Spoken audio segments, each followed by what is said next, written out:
we're going to perform an L4S test. We have a test running on this small Linux device on this Raspberry Pi. The test sends UDP traffic through this 5G modem, okay?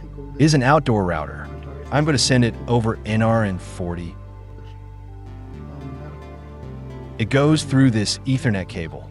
Both devices are powered by batteries that we have here. This one powers the Raspberry Pi, and this other one powers the modem. In this way, we can start a test here and monitor the results on a tablet. Let's start the test. We have launched on this Raspberry Pi a variable bitrate codec that, as you can see, is increasing. In these graphs displayed on the tablet, we can see in orange the congestion level being reported in real time by the modem. Here we can also see packet loss. When the test starts, there is a spike and a few packets are lost, but it quickly stabilizes. The congestion level stabilizes there because we have configured it to do so. The bitrate practically matches the target bitrate that is actually being transmitted. While we are seeing in real time, as you can see in the graph, the congestion level. Here, all the parameters are displayed. This is the transmitted bitrate. This is the received bitrate. As you can see, I am carrying the whole test setup in this small side bag. And we're going to start moving around. We are here inside Nokia's offices. We're going to move around and observe dynamically what happens with the congestion level and how this variable bitrate encoder reacts. We're going to cross metal doors and move towards the other side of the building. We are on the first floor, where the radio node is located approximately 100 meters away on the opposite side of the building. Therefore, radio conditions will change. The modem's congestion level will vary from moment to moment, and we will see it updated on the display. There are no major changes. The congestion level remains below 10% at all times, and the announced bitrate matches the received bitrate throughout the test. Now we're going to cross this metal door here, and it seems that the signal is still very good. The congestion level remains quite low. At some point it may change because we are receiving reflections coming from different parts outside the building. Here the congestion level remains very low because we're getting closer to the radio node.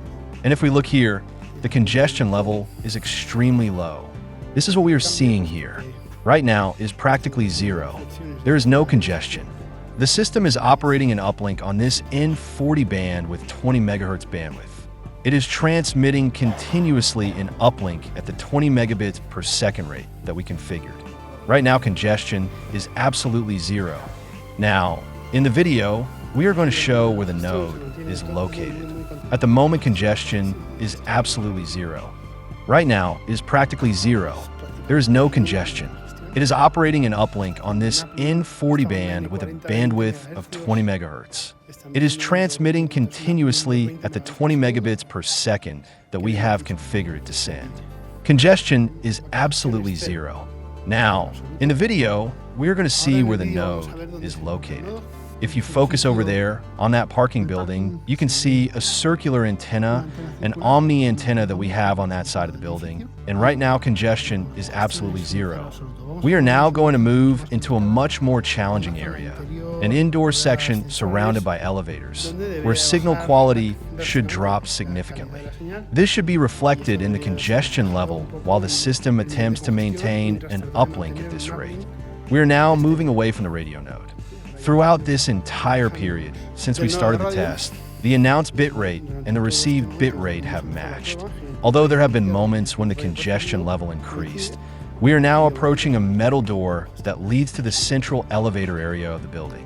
Here we should begin to notice a higher level of congestion.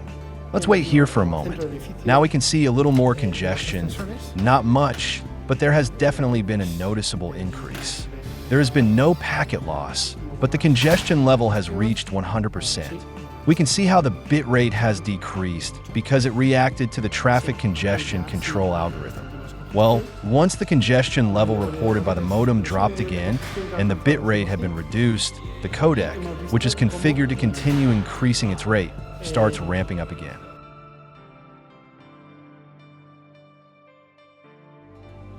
It seems that I may have moved away from the critical spot. I'm going to move back about 2 meters because that appears to be where the highest congestion occurred. Let's see if we can reproduce the same effect. Yes, this area is more problematic.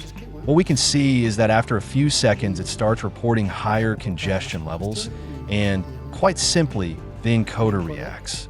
In this case, there has been a drastic change in available bandwidth.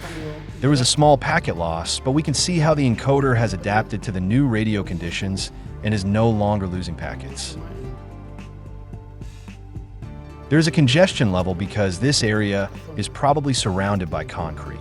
The metal elevators and the radio conditions are poor, and in this case, the bit rate will not be able to reach those 20 megabits per second. It will remain there, fluctuating but controlled in order to avoid packet loss.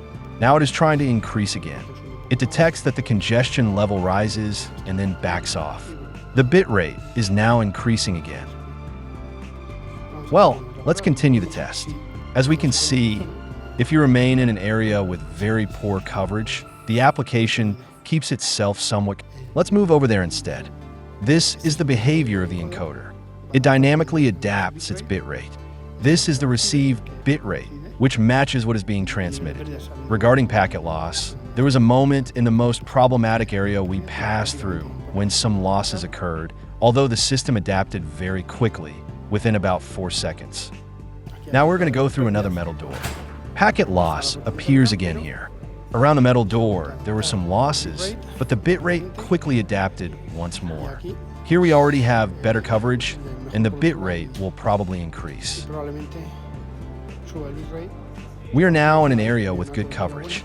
It will continue increasing until it reaches 20 megabits per second, which is the typical throughput achieved at this location.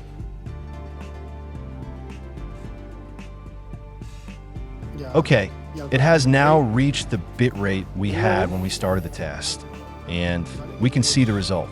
This is the transmitted bit rate. This is the received bit rate. These are the packet losses. We can see that losses occur during extremely abrupt changes where the bit rate could not adapt quickly enough. Apart from that, the application successfully adapted to the network conditions available at each moment using L4S. And that's all.